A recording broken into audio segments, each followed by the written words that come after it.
Γυναίκες που έχουν γεννηθεί στις 4, 13, 22 ή 31 του μήνα είναι γυναίκες τεσάρι. Αυτή η γυναίκα είναι θεμέλιο, σταθερή, αξιόπιστη, συγκρατημένη. Πάνω της μπορούν να στηριχτούν όλα. Η οικογένεια, η δουλειά, η ομάδα, το σπίτι. Αν υποσχεθεί, θα το κάνει. Αν αναλάβει κάτι, δεν το αφήνει στη μέση.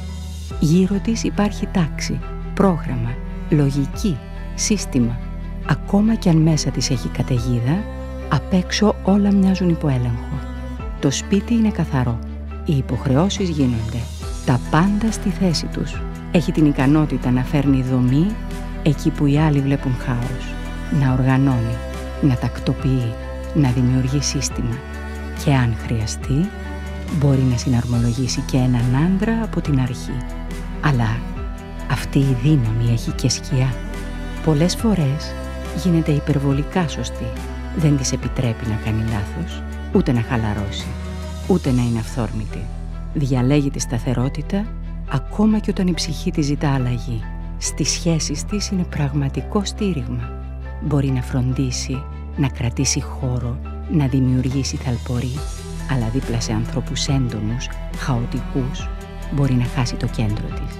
Η σκιά της γυναίκας τεσάρι να κολλάει, να προσπαθεί να ελέγχει τα πάντα και κάπου εκεί να χάνεται το νόημα. Το σημείο εξέλιξής της, η ευελιξία, η εμπιστοσύνη. Να αφήνει λίγο χώρο και για τα απρόβλεπτα, για το ρεύμα της ζωής. Όταν σταματά να φοβάται το χάος, ανοίγει η ροή. Τα χρήματα έρχονται στη γυναίκα τεσάρι όταν λειτουργεί σταθερά, βήμα-βήμα, με πρόγραμμα και συνέπεια. Αλλά αν χαθεί μέσα σε αυτή τη σταθερότητα, τα χρήματα φεύγουν. Γιατί η σταθερότητα είναι το χάρισμά της. Αλλά η ζωή έχει και χαρά και αυτή της αξίζει. Θέλεις να ανακαλύψεις πώς λειτουργεί η προσωπική σου ενέργεια, να καταλάβεις που χάνεις ενέργεια, ποια εσωτερικά μπλοκαρίσματα σε κρατούν πίσω και πώς αυτά επηρεάζουν τα οικονομικά σου, τη σχέση σου, την υγεία και το σκοπό της ζωής σου. Ξεκίνα τώρα με τον προσωπικό σου αριθμολογικό υπολογισμό στο numerology.money.